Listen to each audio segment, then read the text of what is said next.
Welcome to Down to Business with V, a show dedicated to bringing you actionable information to help protect you, your families, your businesses, and the community. I'm your host V, and today we're bringing you Digital Dilemmas, Unraveling the Ethics of Artificial Intelligence. We've called in Don Bosco, the founder and creator of an artificial intelligence platform, to talk about what's happening in the realm of AI and to give you tips to keep your families and businesses secure. And as always, we'll share what to do if you're a victim of fraud. Stay tuned for that and more. Let's get down to business. From Atlanta, Georgia, to becoming a United States Marine, to Washington, D.C., and every place in between, everybody calls me V. My goal is to bring you resources, education, and knowledge from sources you can trust, that informs and protects to safeguard our families, our businesses, and the community. Now let's get down to business.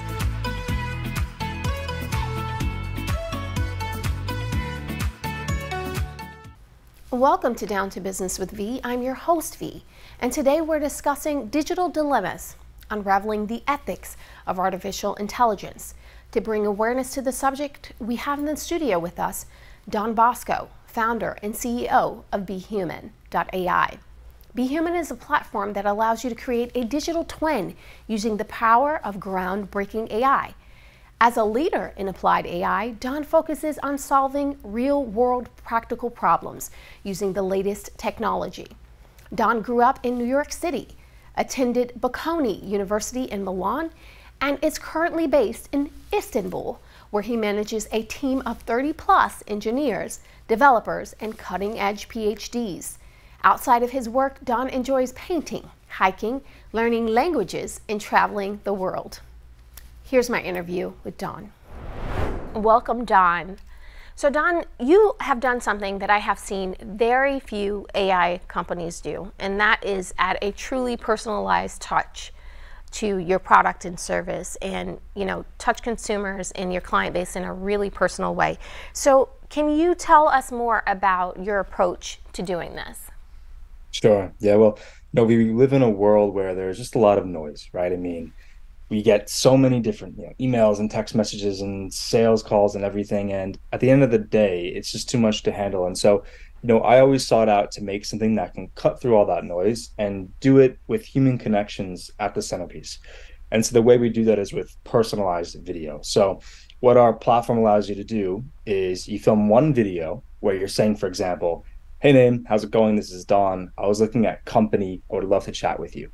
And then you actually literally say name and company, right? You're actually saying that in the video. And what our tech does is it then changes name and company to say, "Hey, Victoria, I was looking at Microsoft," or "Hey, James, I was looking at Apple," so on and so forth. It'll change that for whoever the recipient is. So by the time that person gets that video, it looks like you actually said that. It all looks completely real. And they're blown away that you took the time to actually record them a video and actually show your face, you know what I mean? And make that human connection. And therefore the response and engagement is just absolutely through the roof. So really what we're all about is bringing back those human connections, but doing it in a scalable, business oriented way. Yeah, when we had our initial call, you talked about how when there was a point in your career when you were endeavoring to do sales for, whatever organization, and you said that likened it to if you stopped someone on the street, they were more inclined to give you a few minutes, but if you sent them an email, you'd never really hear back from them. In like a minute or so, just tell us some of the feedback you're getting from some of your clients. Yeah, well, that's the perfect point. If I saw you on the street and I looked you in the eye and you saw I was right there standing before you, right, and I asked for 30 seconds of your time, you'd say, "Sure, what's up?" But that same exact ask, but written down, right, would not actually get me anywhere, because you don't know that I'm actually there right before you, having that human connection. So that's really what it comes down to. And then in terms of use cases, I mean, it's really been incredible to see how creative our users are. So obviously you can think about, okay, I'm in sales, I do a lot of outreach, I talk to a lot of people. Instead of writing emails, I can send these personalized videos. So that's the first sort of obvious use case. But then, you look across, we work in 6 different languages. So we, have users across the world in about 17 different industries. So everything from automotive, we have car dealerships using this, to say, you're looking for a 2023 Hyundai. Well, 1 minute after you type that into the search bar of your dealership website, you get a video saying, "Hey V, we actually have that Hyundai in the lot right now. Why don't you come in for a test drive? I have the time right available in an hour," right? That's just one example. Or, we see it being used in politics. We see it being used in healthcare. So, for example, missed appointments for healthcare is a really, really big problem because a lot of specialist time is wasted basically with appointments that people don't show up to. So if you remind people with a personalized video, perhaps from the doctor, him or herself, where they actually think, okay, like this is not just some automated text, like there's actually a person waiting for me. Like there's actually human pressure, right? Not just some automated system that we kind of just half ignore. So it's really about, with that human connection, we're able to have a response that we can't any other way. And then you can use that literally in every industry. And one other really fun use case finally is like gyms use this a lot. So if you haven't been to the gym in 2 weeks, you get a video. It's like, V, where have you been? Like, I haven't seen you. Come on, get in here. I want to see you tomorrow. You know what I mean? And, it's a really nice way to keep people engaged. Yeah, absolutely. And you're right. People are more inclined to engage with a human, even the appearance of a human, versus an email or a generated text message where they're not sure, like you said, who generated it, what generated it. It's auto-populated. So yeah, I love that there's that personal touch on the marketing piece and the interaction piece that you're able to do through Be Human. So, we talked in our last show a lot about just some of the ways that Be Human can be used, and specifically the technologies around it. And we know that our audience is going to have a lot of questions about not only artificial intelligence and machine learning. They have concerns about where this is going and how they will be impacted. And we wanted to give you the opportunity to address some of those, especially knowing your heart for the product and service that you've created, which is really to take this artificial intelligence and the machine learning and really amplify and create and bring back the human interaction and the human touch to those things that are inanimate, Right. and bring some value to that. So let's talk a little bit about some ways that Be Human is addressing fraud in this space, because we know that it's happening, and how you would suggest that other companies that are endeavoring to do something similar to what you're doing or in this AI space could do the same. Sure. Yeah. So, I mean, the first thing is we set up all of our engineering so that it's actually not possible to generate videos with us or to make a clone of yourself with us unless you follow our process. And by following that process, it's very clear about what you're doing. You know what I mean? So I can't just take a random video of you and then, throw it into our platform and boom, generate videos of you saying something crazy, right? You need to follow the guidelines on our platform to basically give the system what it needs to produce the output. And in doing so, you're very aware, okay, I'm cloning myself at Be Human. So, that's how we set ourselves up. But sort of talking more broadly about the space, we've seen a couple of interesting things. One really nice protection mechanism is a couple of voice cloning companies have this, where let's say there's an audio file, right? And you're not sure if it's a real audio file or if it's a voice cloned audio file. Well, basically, there are ways for them to put a mark on that file where you can then upload that file back to that platform, and it'll tell you whether that was generated by that platform or whether it wasn't. So whether it was a cloned audio or whether it's a real audio. So there's a lot of things you can do, basically sort of putting hidden marks on files that are able to tell you this was generated or this was not generated. That's the first thing. But, I think more broadly, despite all that, there will be a lot of bad actors in the space, and there's really no way around that. I think that goes for any new technology where it does something, really impressive that can be used for good or evil. And, unfortunately, people will choose the latter sometimes. And the best way to fight that is really to be educated about it and to, know what the technology can do, know what's out there, and be more skeptical. And I'll give you an example. 20 years ago, if we saw a photo, we believed the photo was real, no matter how fantastical it could be. But today, we always think, okay, it could be photoshopped, right? I've seen a million of these, right? A funny video of the Pope wearing a puffed up jacket, we know right away it's Photoshop. It's, not hurting anyone. Now, of course, it could be not a funny use case. It could be something, political, for example, right? But at this point, we have that sort of question in the back of our mind. And I think over time, we need to start doing that same thing with video. Right now it's really hard to produce a good video that looks real, but it's possible, right? And no matter how much regulation, no matter how much, ethical standards the industry has, there will always be someone in a country that can't be regulated, where, they're producing this sort of, under the wraps and on a low key for some bad purpose, and you can't stop that. So education is really the best weapon against that. Absolutely. And Don, you hit the nail on the head. Education is the key, and letting people know what is possible. That's the reason this show exists. There was a time when I was warning about some of the things that we're seeing and hearing about in the news, and people had no grid for it. They, when I would speak about it, they'd say, that sounds like something in the movies. And it was almost like talking to, in one of the conversations I had, it was like they talked about the elastic, the rubber band concept. People just could not wrap their heads around what I was saying. Now it's out in the news, it's out in the real world where they can kind of see it. And that was just maybe 5 or 6 years ago when I was talking about audio cloning, video cloning, facial cloning.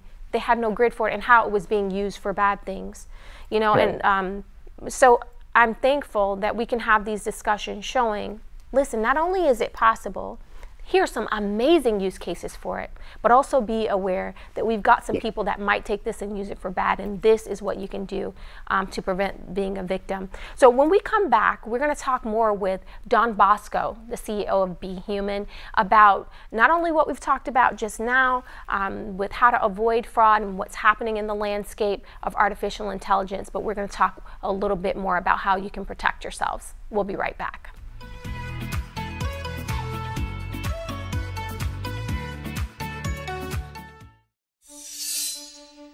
There are those who dedicate themselves to a sense of honor, to a life of courage, and a commitment to something greater than themselves.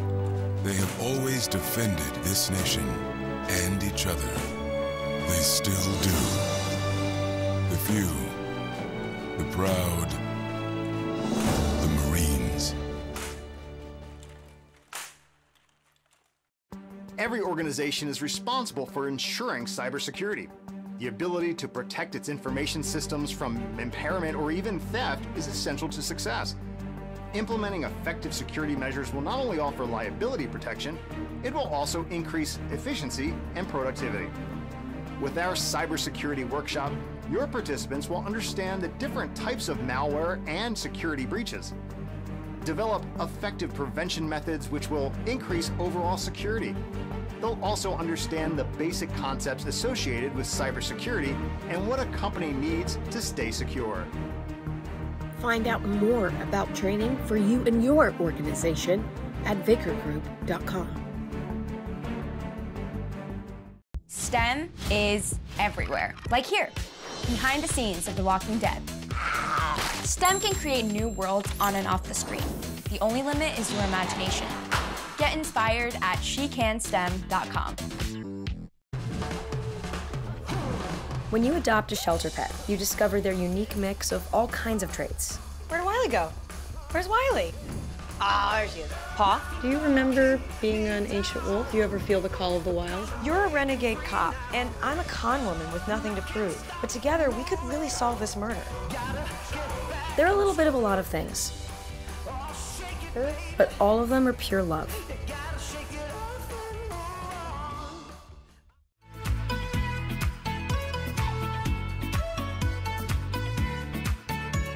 Welcome back to Down to Business with V. I'm your host, V, and today we're discussing ethics in artificial intelligence. I have in the studio with me via Zoom, CEO of Be Human AI, Don Bosco. Welcome back, Don. Great to be here. Thanks, V. Awesome. Thank you for coming. So, Don, we've been talking about just some of the concerns that our viewers might have regarding artificial intelligence, and allowing you to shed some light on some of the concerns that they may have. Earlier this year, Asa Raskin, who is the CEO and founder for the Center for Humane Technology, spoke in a speech about the fact that we live in an age where audio evidence no longer exists and video evidence no longer exists. Now, we have your product, Be Human, which is a way that we can use artificial intelligence to create digital personas and digital clones. And it shows the bright side of that because we're using it to reach our customer base and to engage in marketing and give a human and personal touch to that. But there are some malicious actors out there, Don, that are using artificial intelligence and technology for malicious purposes. And we know that we're going to encounter that. Can you just talk a little bit about what happens and how we can deal with people using artificial intelligence to create non-consensual images using AI? Sure. Yeah, I mean, I think the first thing that we all have to accept is that this will happen, and there's not a way to completely control it, right? Because, you know, at the core of it, right, what do you need to generate, let's say, a digital clone of someone, right? That looks real, right? Well, I mean, today it's very difficult. I mean, you do need like a lot of advanced models and things like that. But let's say you find a way to acquire, or let's say this is 2 years down the road where it's widespread, no longer difficult, right? All you need is essentially a GPU, you know, a computer, right? And you can make this happen. And so there is no effectively, you know, I'd love to be proven wrong on this, but from what I see, there's really no way to regulate someone in a place, you know, like China or Russia, for example, making these sorts of nefarious use cases for the kind of technology Be Human and other companies are developing. And so, you know, I think that, you know, there's a lot that we can talk about around like guardrails and how we can have a verification check. Let's say I have a suspicion that a video or an audio might be fake, what I can do to sort of look into that. But really, I think the average consumer being aware is the number one thing that we can do. Yeah, absolutely. You talked and touched a little bit on the fact that it's really very difficult to regulate this type of technology, especially coming out of other countries. And we know these malicious actors are going to use it. I write and report on deep fakes and how it's being used on the political landscape, how it's being used against women. And it's really not the technology, it's the people using the technology that's really the problem. This technology is not just creating stuff you know, on its own. There are people behind it using this for nefarious practices. So I think we've got a lot of work to do, not only on the regulation side here in the U.S., but really, you know, educating our consumer base about what's possible, like we talked about earlier, and like you said, being able to develop technologies that kind of will flag some of these things for us. We talked a little bit in another episode about how Be Human is addressing fraud, and we touched on that today as well. But can you talk a little bit about how tech companies like Be Human and others that are in the artificial intelligence space can collaborate with advocacy groups that do fight these sorts of malicious actors and the things that they're doing? Talk to us about how we can engage at that level. Yeah, great question. So there's two ways I can see this happening. So the first is, like you said, that you can essentially flag something, right? And you can do that by essentially, you know, when we create a Be Human video, and there's other companies in the space that do this, but I would love to see more of this and also collaboration here. So when you generate an audio or a video, right, using AI, there's a way to basically put a mark on that file that nobody would see or know it's there, but the company itself will be able to see, to say, okay, yes, this is one of ours, or no, we didn't create this. And so, you know, right now that exists in a sort of fragmented way. What I would love to see is a concerted effort. So, you know, companies in the space getting together and having a single portal where anyone can upload a file to, be it an image, an audio, or a video that they're suspicious about, concerned about, and it being able to check all of the databases of, you know, the dozens and dozens of companies out there to say, okay, this is from one of the companies here, this is generated, or we don't think this is. So that's the first route. The second route is, and this would take more of a long-term concerted effort, is being able to use machine learning to catch machine learning. So using AI to basically make a judgment call on whether or not something is AI. So our ears and our eyes might not be able to be sensitive enough to pick up on things. So we may think something looks or sounds real. But AI and its ability to essentially, infinitely look at details and zoom in and analyze would be able to. So, there's also the potential for that. But again, this is a collaborative effort, and I think that the best way to tackle this challenge, aside from awareness of the individual, is around companies in the space working together. Absolutely, absolutely. I think that's a great idea, and it has to happen. The companies have to work together to, kind of mitigate some of the risks that we see on the other side, on that the side where it can be used for not so great purposes. But kudos to you for even recognizing it and acknowledging it, Don, and also again for using what you know about this technology and the means and resources that you have to do something great. And to use it for good. I really want to congratulate you for that. We have, had people that have reported being victims of, digital impersonations, deep fakes, and there are various organizations that are out that, do work with them on that and bring awareness to it. What would you say, in a case like that, where someone has been, say, victimized or, a victim of some type of digital impersonation fraud? I know that you said your sister, her voice had been taken, cloned, and used in a way that was meant to defraud or intended to defraud your family. So let's talk a little bit about that, and first of all, what that feels like, because your family was a victim of that, and what people can do to kind of mitigate that. Yeah, well, it's definitely scary. And, like, I'm the founder of an AI company. And at first, my reaction was, maybe this is voice clone. It was not that. It was, oh my God, they have her. You know what I mean? Because your emotions are kicking in, right? And so you're not being overly analytical, and so I mean, there's not an easy answer to it. I mean, I think the first thing is, if you can, consider that is an option. But then you have to proceed as if it's not, though, because you really don't know. Like I said, potentially down the road, there could be some sort of platform you can go and upload that file to and essentially have a check done on it to see if it is or is not artificially generated. But today it doesn't really exist. So, frankly, you have to sort of proceed as if it is real and hope that it's not. Obviously, there's contacting the police and things like that. But I mean, if you can't tell, they are not really able to tell. So it is a difficult topic right now, and I think it will get better as time goes on. There will be more options for people, but right now, I mean, it is very difficult. There's no easy answer there. Yeah, absolutely. And I will say there are some digital forensics organizations that are coming together to try and make it easier to detect these things, especially in the political landscape, being able to submit videos or audio and have them look at it.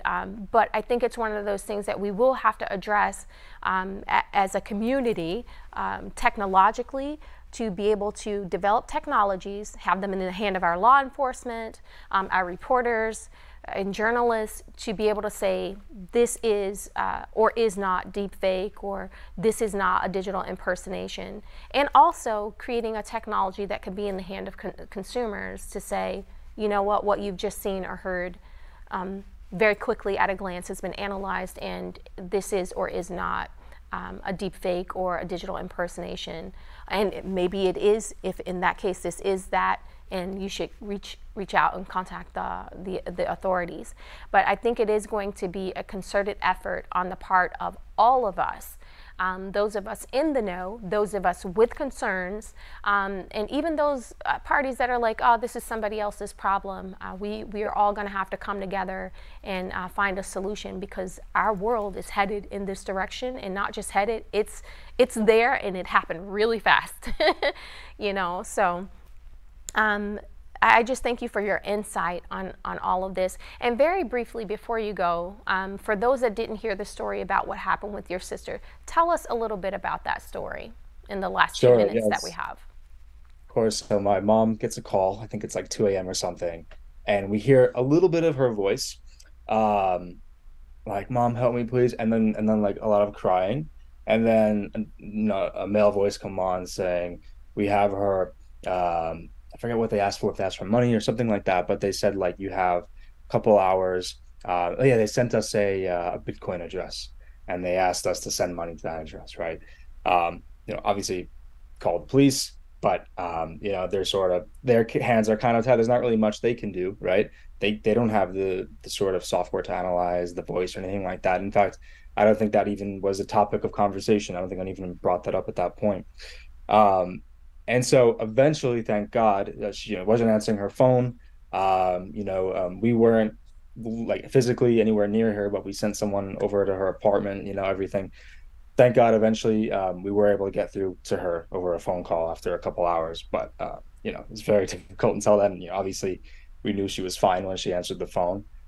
Went and checked the apartment, she was fine. But up to that point, sadly, due to AI, we just didn't know. And so it's the world we live in, unfortunately. Yeah, unfortunately. And not only due to AI, but due to the malicious actor that used AI in such an awful and egregious way. And Don, I'm so sorry that happened to your family, but I'm glad that everything is okay. That it sounds extraordinarily frightening, but you're right. Sadly, this is the world we live in. And Don, thank you so much for being with us today.